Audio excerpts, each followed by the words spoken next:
Friends, welcome to Kulathur cooking. நம்ம இன்னைக்கு பிரெட்டை வச்சு ஒரு சூப்பரான ஈவினிங் ஸ்நாக்ஸ் தாங்க செய்ய போறோம். வாங்க எப்படி செய்யறதுன்னு சொல்லி பார்த்துடலாம். ஃபர்ஸ்ட் இந்த ஸ்நாக்ஸ் செய்யறதுக்கு நான் 6 பிரெட் ஸ்லைஸ் எடுத்திருக்கேன். ஃபர்ஸ்ட் பிரெட்டை இந்த மாதிரி ஓரங்கள் எல்லாமே கட் பண்ணி எடுத்துருங்க.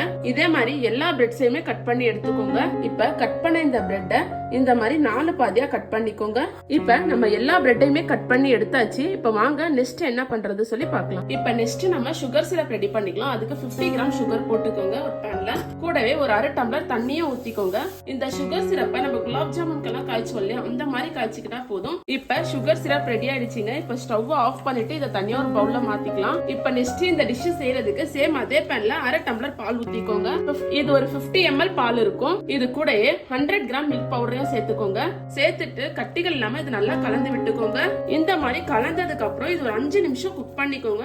இது நல்லா கெட்டியான பதத்துக்கு வரணும். பாருங்க, இந்த மாதிரி கெட்டியா வந்தோடனே ஸ்டவ் ஆஃப் பண்ணிடுங்க. இதையும் ஒரு பவுல்ல டிரான்ஸ்ஃபர் பண்ணிக்கோங்க.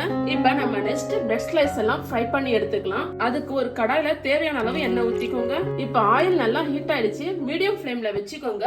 நம்ம கட் பண்ணி வச்சிருக்க பிரெட்ஸ் எல்லாமே ஒன்னொன்னா போட்டு பொரிச்சு எடுத்துக்கலாம். இந்த மாதிரி பிரவுன் ஆனதுக்கு அப்புறம் எல்லா பிரெட்டையுமே ஆயில்ல இருந்து எடுத்துருங்க. இப்ப இது ஒரு பிளேட்ல மாத்திக்கலாம். இதே மாதிரி மீதி இருக்க எல்லா பிரெட்ஸுமே போட்டு பொரிச்சு எடுத்துக்கோங்க. இப்ப நம்ம எல்லா பிரெட்டையுமே ஃப்ரை பண்ணி ஆயிடுச்சுங்க. வாங்க அடுத்து என்ன செய்யறதுன்னு சொல்லி பார்க்கலாம். இப்ப நம்ம ஃப்ரை பண்ண இந்த பிரெட் எல்லாமே சுகர் சிரப்ல ஒன்னொன்னா போட்டு டிப் பண்ணிக்கோங்க. போட்ட இந்த பிரெட் எல்லாமே சுகர் சிரப்ல நல்லா திருப்பி விட்டு நல்லா டிப் பண்ணிக்கோங்க. இந்த மாதிரி டிப் பண்ணதுக்கு அப்புறம் தனியா ஒரு பிளேட்ல எடுத்து வச்சுக்கோங்க. இதே மாதிரி எல்லா பிரெட்ஸையுமே பண்ணிக்கோங்க. இப்ப நம்ம எல்லா பிரெட்ஸையுமே சுகர் சிரப்ல நல்லா டிப் பண்ணி எடுத்தாச்சு. இப்ப நம்ம ஃப்ரை பண்ண பிரெட் ஸ்லைஸ் ஒன்னு எடுத்துக்கோங்க. சுகர் சிரப்ல நல்லா டிப் பண்ணி இருக்கோம். இதுல வந்து ஏற்கனவே நம்ம ரெடி பண்ணி வச்சிருக்க மில்க் பவுடர் மிக்சரை போட்டுக்கோங்க மேல. இந்த மாதிரி போட்டுட்டு இன்னொன்னு ஃப்ரை பண்ண பிரெட்டை வச்சு இந்த மாதிரி க்ளோஸ் பண்ணிடுங்க. அவ்வளவுதான். இத தனியா ஒரு பிளேட்ல வச்சுக்கோங்க. இதே மாதிரி எல்லா பிரெட்ஸையுமே பண்ணிக்கோங்க. பாருங்க, நம்ம பிரெட்டை வச்சு ஒரு சூப்பரான ஈவினிங் ஸ்நாக்ஸ் செஞ்சுட்டோம். இதை நீங்க வீட்டுல தான் செஞ்சீங்கன்னா சத்தியமா யாருமே நம்ப மாட்டாங்க. ஏன்னா அந்த அளவுக்கு டேஸ்டியா இருக்கும். மேல இருக்கிற பிரெட் நல்லா கிரன்ச்சியா, உள்ள நம்ம வச்சு இருக்கிற அந்த மில்க் பவுடரோட ஸ்டஃபிங் எல்லாமே ரொம்பவே சூப்பரா இருக்கும். குழந்தைங்களுக்கு எல்லாம் இந்த ஸ்நாக்ஸ் ரொம்பவே பிடிக்கும்.